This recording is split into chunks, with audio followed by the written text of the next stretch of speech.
Guys, saya akan menanggapi lagi tentang komen-komen kalian di VT saya yang ini. Ketika Ara minta jodoh ke Raffi Ahmad.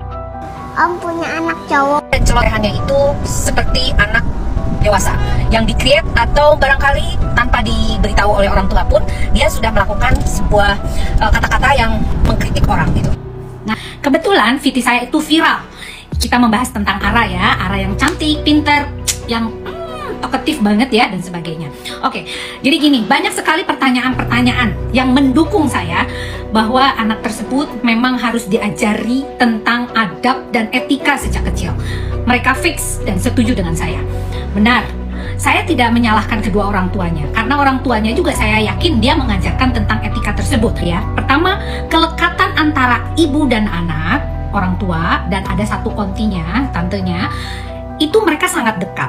Dan dia itu kan anak tunggal kalau nggak salah ya guys, tolong dikoreksi kalau saya salah. Dia itu konsentrasi penuh terhadap si anak ini. Jadi terkadang alam bawah sadar mereka, para orang tuanya, lupa tentang batasan-batasan yang seharusnya tidak boleh disampaikan ke publik, tidak boleh bicara tentang hal-hal yang menyangkut tentang etika agama barangkali, hijab barangkali, usia barangkali, dan hal-hal yang mengandung sensitif. Oke.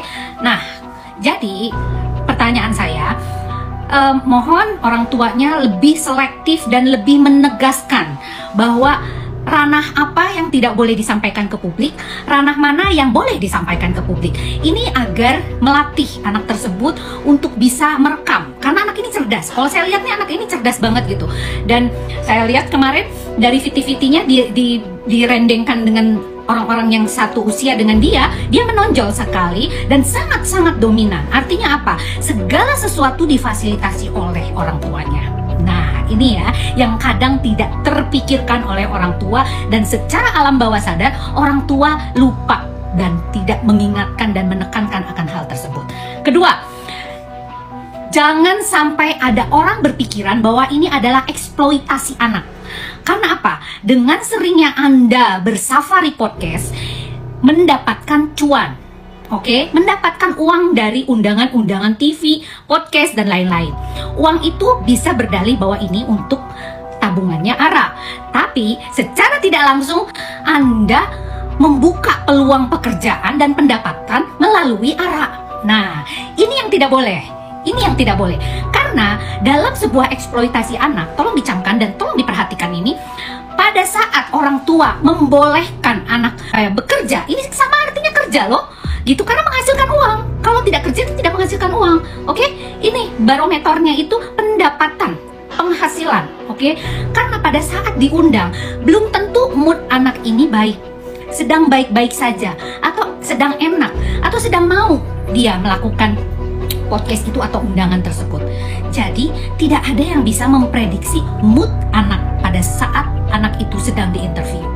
Jadi itu namanya pemaksaan dan pemerkosaan hak terhadap si anak tersebut tanpa orang tua tahu. Paham ya sampai di sini? Jadi untuk sekarang ini kan ada Komnas Anak, ada ada Undang-Undang Perlindungan Anak dan sebagainya. Jangan sampai ini kena eksploitasi. Hati-hati sekali. Apalagi kalau sudah diundang di mana-mana, too much, kebanyakan, itu nggak baik dalam perkembangan dan sebagainya.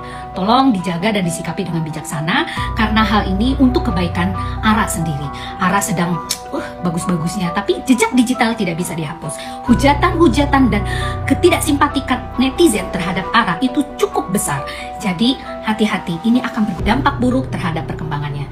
Oke, Bunda, Baba, Bubu, tolong diperhatikan ini. Saya sayang sekali anak ini cerdas. Kalau tidak disampaikan dengan baik dan koordinasi dengan baik cara mengajarnya, sayang sekali.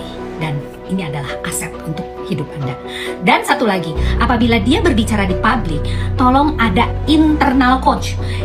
Jadi briefing lah, briefing kecil-kecilan. Misalkan gini, sayang, nanti kalau ditanya nggak boleh ya bicara mengenai agama, tidak boleh kamu menanyakan kenapa pakai hijab, berapa usiamu, dan sebagainya. Itu akan menyakiti orang-orang yang bertanya begitu. Lebih baik tanya ke mama aja, nggak boleh tanya ke orang yang bersangkutan. Dan satu lagi, jangan sampai ada normalisasi bahwa ada perkataan, ah itu kan cuma anak. Bahasa anak perlu dijaga.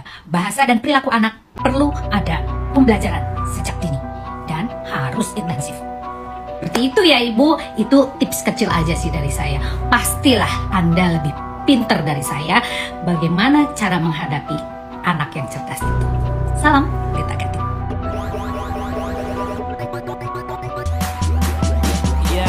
Let me do that.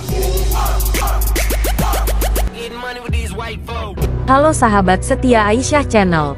Psikolog klinis Lita Gading turut menyoroti Ara, TikToker kecil yang belakangan ini viral hingga kerap diundang ke podcast maupun acara televisi. Namun begitu, banyak yang menilai sikap Ara kerap berlaku tidak sopan kepada orang di sekitarnya.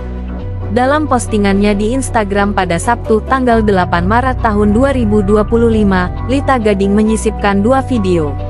Pertama ketika Ara mempertanyakan agama orang lain dan kedua saat ia bertanya apakah Raffi Ahmad memiliki anak laki-laki.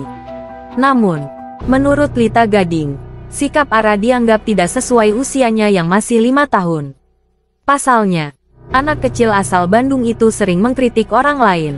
Perkataan dan celotehannya itu seperti anak dewasa, yang dikriet, atau barangkali tanpa diberitahu oleh orang tua pun, dia sudah mengkritik orang. Ini adalah bagian dari attitude, ujar Lita Gading. Sikap memang terbentuk sejak kanak-kanak, tidak hanya dari orang tua. Lingkungan dekat juga bisa membentuk perilaku anak-anak. Sebab, mereka belajar dari melihat, mendengar dan memperhatikan sekitarnya. Anak kecil itu sifatnya mirroring guys, mencontoh apa yang dilihat oleh dia. Mungkin orang tuanya, mungkin kakaknya, atau lingkungan terdekatnya. Itu, diajarkan, secara tidak langsung, kata Lita Gading. Lita Gading menambahkan, jadi, walaupun anak ini cerdas, anak ini berceloteh dengan sifat kekanak-kanakannya, tolong diajarkan attitude. Selama ini Ara memang kerap dianggap cerdas, dilihat dari cara berbicaranya yang lugas. Namun, Lita Gading menegaskan bahwa kecerdasan anak juga tidak bisa dibebaskan begitu saja. Karena ada batasan-batasan yang harus direm oleh orang tuanya, yaitu tadi, tentang kritikan terhadap orang atau mungkin tentang ceplas-ceplos yang mungkin itu tidak ada nilai atau etikanya, atau nilai-nilai secara sosial atau moral. Jadi, orang tua yang harus memfilter, imbuhnya. Selain itu, Lita Gading juga memperingatkan kepada orang tua Ara untuk tidak menganggap lucu sikap anaknya yang demikian. Sang anak tetap harus diajari batasan sesuai perkembangan umurnya. Jadi hal ini jangan dianggap lucu bahwa seorang anak dianggap pintar berceloteh atau mengkritik orang. Tetap ya harus diajari tentang batasan etika terhadap anak tersebut, ucapnya. Lita Gading juga mengingatkan bahwa kecerdasan intelektual IQ, sama pentingnya dengan kecerdasan emosi EQ, serta kecerdasan sosial SQ. Semua itu harus sama rata sehingga terbentuk sikap yang baik. Nah sahabat Aisyah Channel, itulah informasi mengenai Lita Gading dan Ara si anak pintar. Bagi kalian yang baru mampir ke channel ini, jangan lupa untuk menekan tombol subscribe, like, dan berikan juga komentar positif untuk perkembangan channel. Ini Mimin ucapkan terima kasih dan sampai jumpa.